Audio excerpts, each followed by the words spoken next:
your opening statements. And you've both talked a lot about listening and listening to all the stakeholders.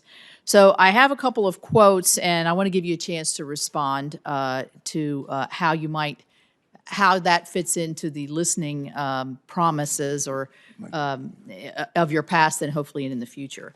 So you might recall, Ms. McCabe, that when you testified before the committee in 2015 when you were at the EPA, and I asked you then why, with such a far-reaching agenda as the Clean Power Plan, why you were not holding a public hearing in my state of West Virginia, which is deeply impacted by this. And you said at the time, quote, "We wanted to have those meetings in locations where people were comfortable coming," end quote. So then, Ms. Mallory, you gave an example from your private federal service in a webinar I guess it was in 2019. And the quote you have was, quote, "The question was whether I should be sent to a meeting in West Virginia because you know how the boys are in West Virginia." And then you talked about a perception among higher levels of government leadership that the people in West Virginia were, quote, "rough and tumble." You stated, quote, "This was coming from 2 levels above me, and my direct supervisor was like, I'm not comfortable with those people."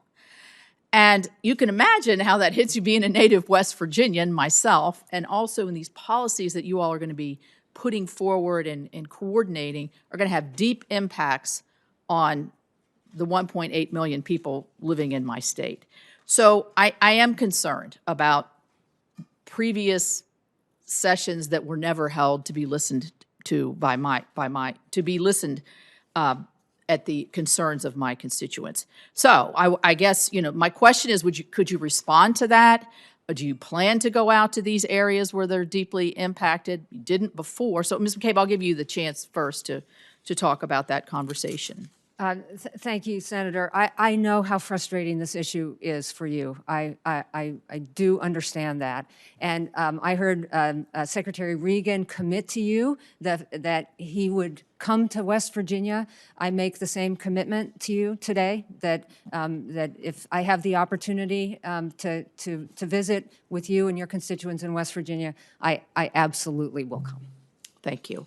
And Ms. Mallory, do you have a response to your quotes? Sure, absolutely. And I absolutely commit as well to come to West Virginia. And just for a little context on that quote, it was a speech that I was giving at a conversation about diversity and treating the staff, and in this case it was women, fairly on the job. And on the job, I was explaining how in a situation where there was a meeting in West Virginia that there was some sense that I shouldn't be allowed to go because of how people would react to me. And at the time, what I was saying was, I should be allowed to go where I need to go to do my job. And I would commit to you that if there are reasons to be in West Virginia, I will gladly come to West Virginia. Well, I appreciate that. We're very polite, nice, warm, and loving people. I promise you that. And we would embrace you coming to our state to hear, really, the direct impacts. Strike that from the record. Let's talk about the Clean Power Plan, Ms. McCabe. You did, I think, characterize it as one of your, something you're extremely proud of. We know it was a stay at the Supreme Court level and never actually went into effect. One of the issues with that, and I asked Secretary Regan about this too, but I'm going to ask you, do you believe that the EPA has the authority to use Section 11D of the Clean Air Act to regulate a power plant's carbon dioxide emissions outside the fence line as the Clean Power Plan did?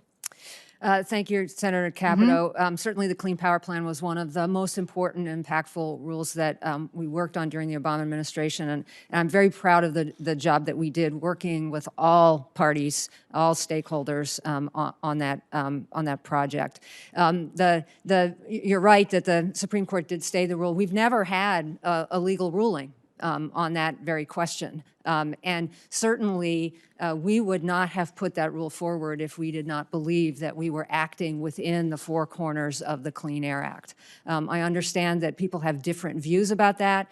To the extent that EPA or other agencies move forward looking at these policies in the future, I don't know whether my responsibilities as deputy will involve me in those issues. If I'm asked, of course I will. But I know that there will be lots and lots of conversation about that very issue and solicitation of views from everybody who has an interest in it.